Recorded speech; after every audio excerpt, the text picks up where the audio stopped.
Ashama yaa barattoota qubee afaan Oromoo akkam jirtu? Nagaa keessanii?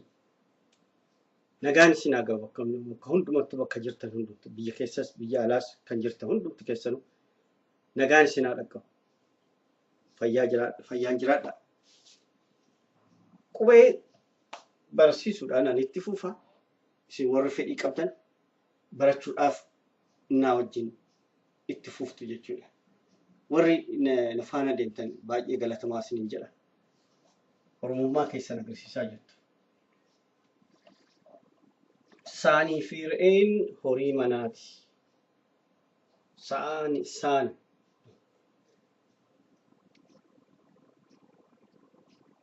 ammas saa fi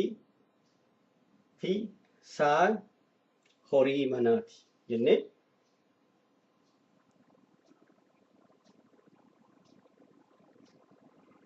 itti fuudha. Bakka lamatti barreessee maaliif jechi tokko bakka lamatti yoo qoodame maal jechuu akka barbaadan hiikkaallee hin qabu garuu lamaanuu tokkuma.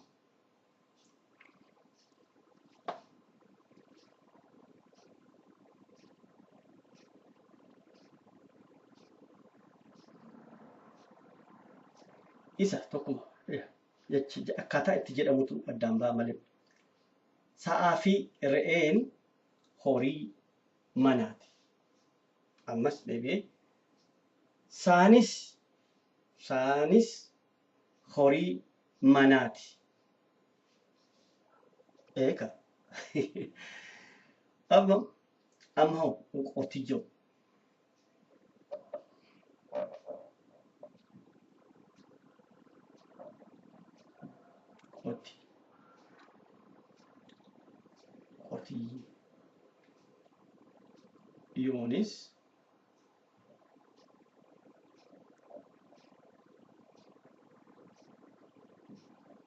qotiyyoonis horii manaati.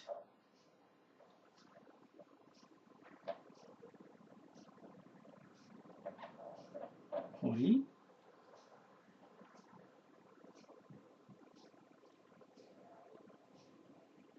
manaati.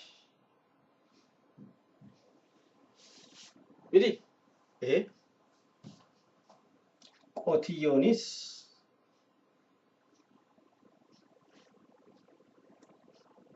horii manaati.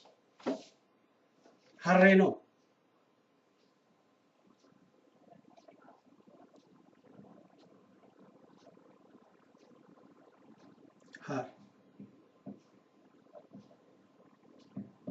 harreenis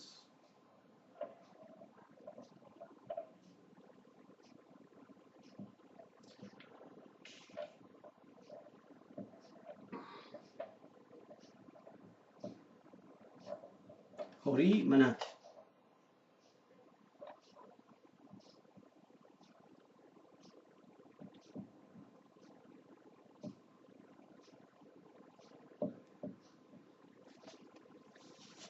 Harreenis horii manaati. Sareen hoo?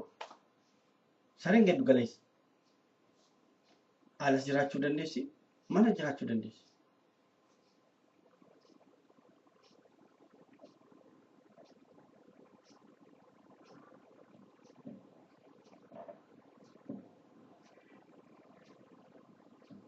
Sareen garuu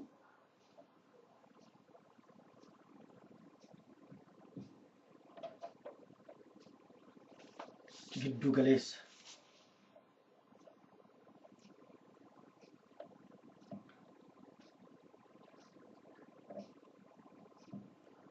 Giddu galeessa.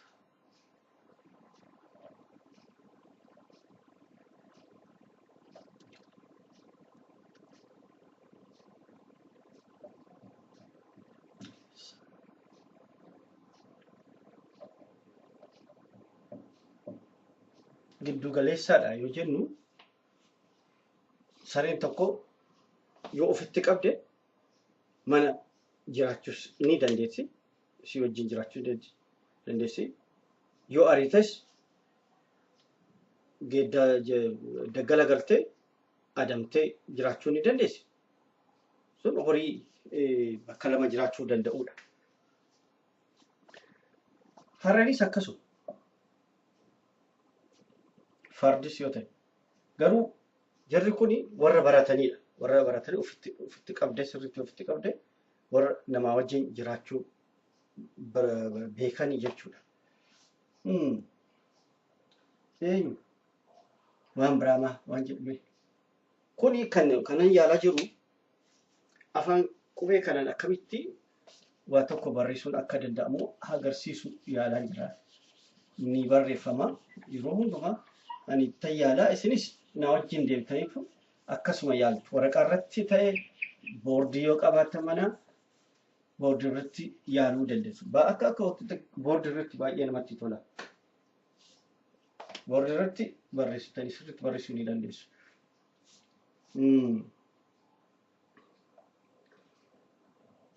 Biyya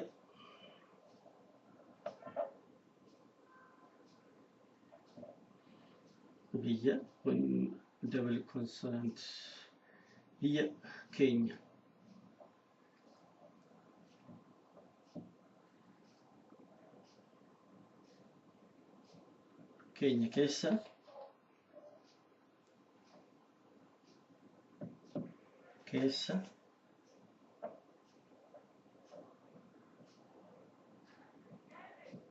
keessa horii akkamitti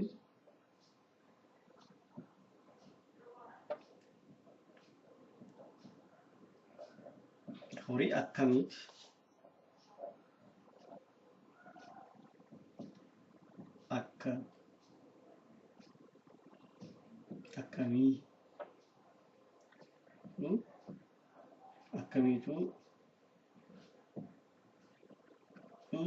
jira.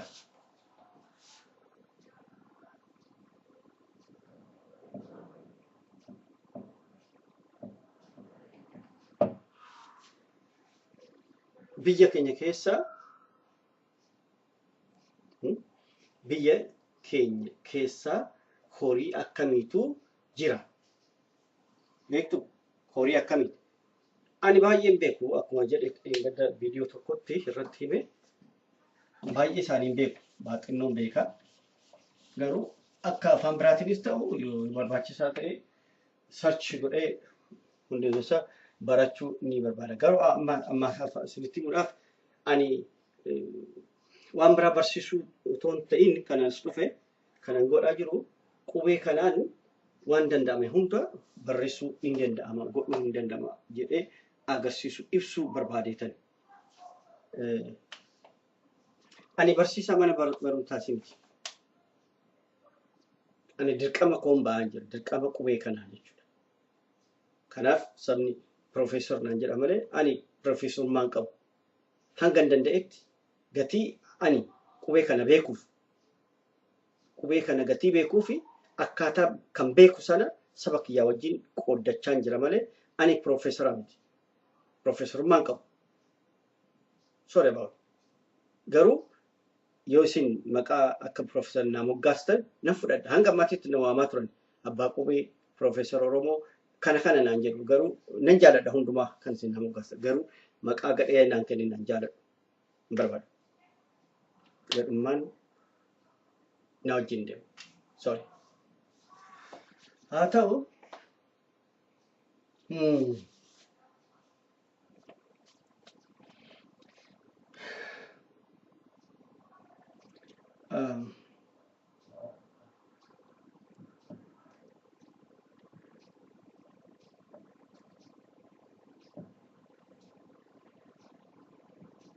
abbaan badhaasoo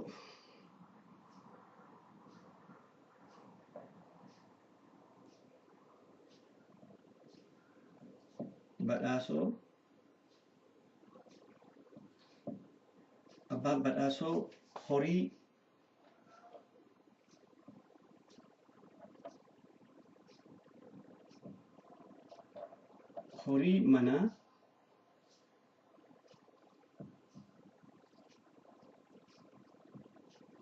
manaa baay'ee qaba.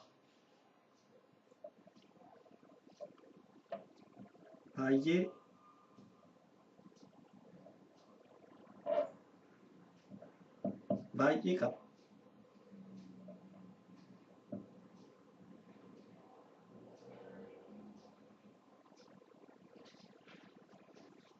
yeroo tokko tokko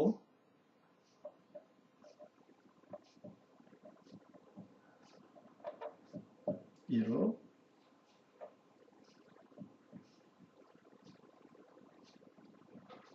tokko tokko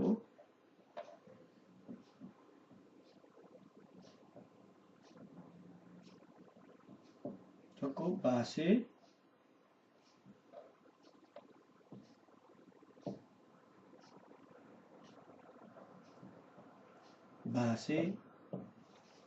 gurgura.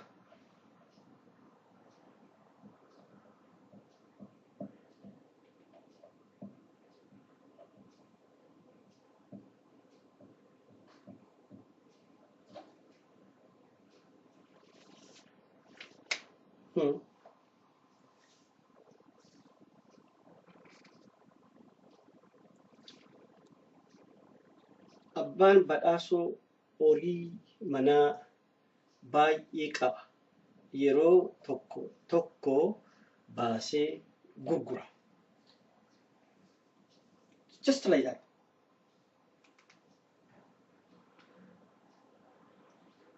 Maybe fagoodha yoo ilaaltan sirriitti mul'ata laata. Sirriitti mul'atu ta'a. Garuu anaaf natti bareedaa deemaa jira. Jaalachaan deemaa jira ofii kiyya. Ofuma barreessa garuu waan dubbadha. Yeroon barreessu irratti bareedu ture. Amma na barreessa. Gatii barachaa deemee harka koo barreessuutti fufaa jiruufi miidhagaa deemaa jira. Dhugaadha. Waan ofiiti. Miti? Eega.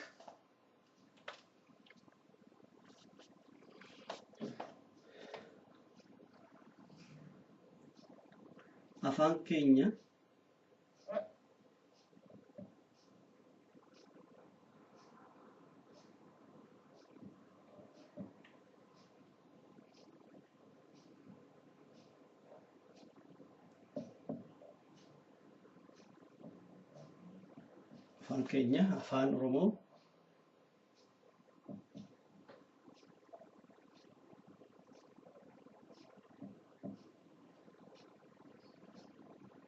afaan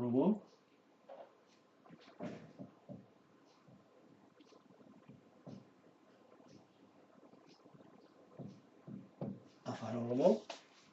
qubee isaa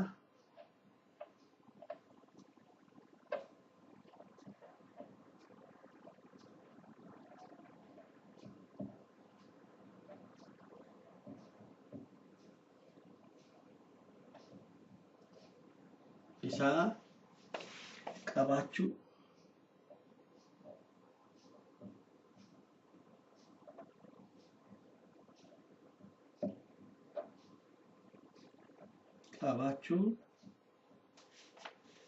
qaba.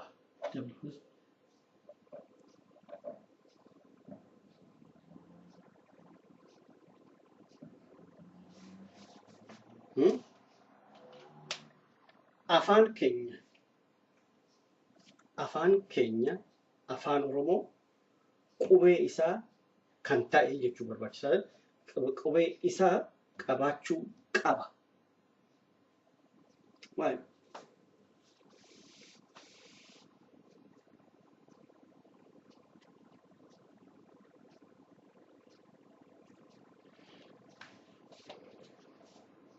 Ajaa'iba miti?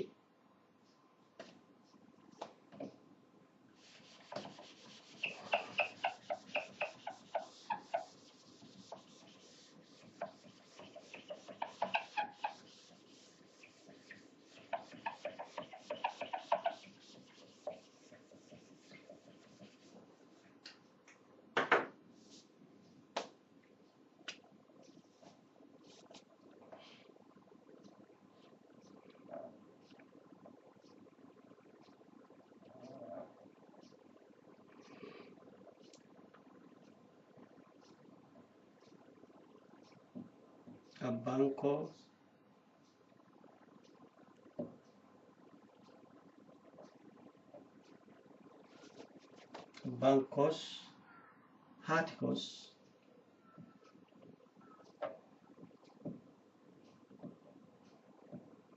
koos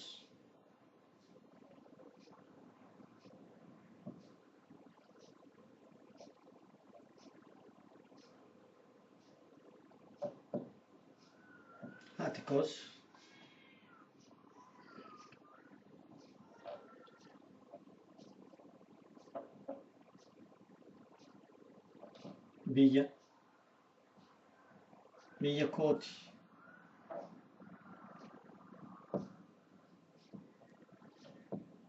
biyya kooti jedheen inni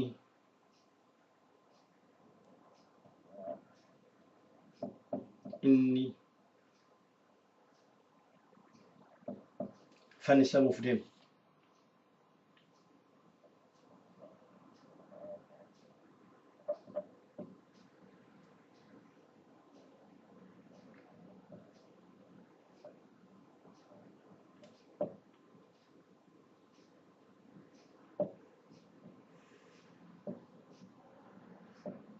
Fannisamuuf deema.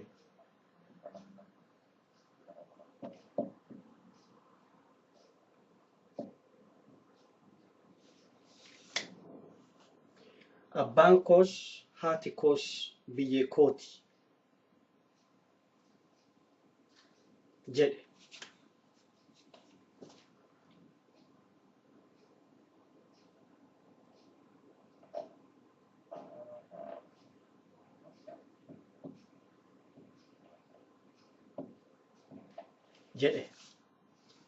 Abbaan koos haati koos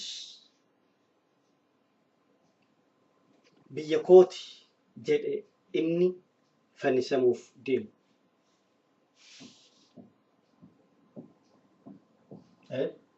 Abbaan koos haati koos biyya kooti jedhe inni fannisamuuf deemu. Maaliif fannisa? Maybe biyya sanaaf jechuudha. Biyya sanaaf ta'eeti jechuudha. Jeequmsa kaasee ta'a jechuudha. Waa gaafate ta'a jechuudha. Sun hunduu eenyummaa isaa agarsiisa. Yoo namni tokko biyya isaa Oromiyaadhaaf du'e biyya sanaaf jedhe du'e.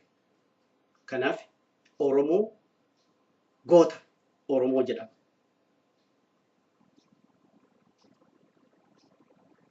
Kun kan jechaa jirru afaan keenyaan afaan Oromootiin qubee afaan Oromootiin barreessuudhaan. Amma yerootti inni jalaa gabaabbatte.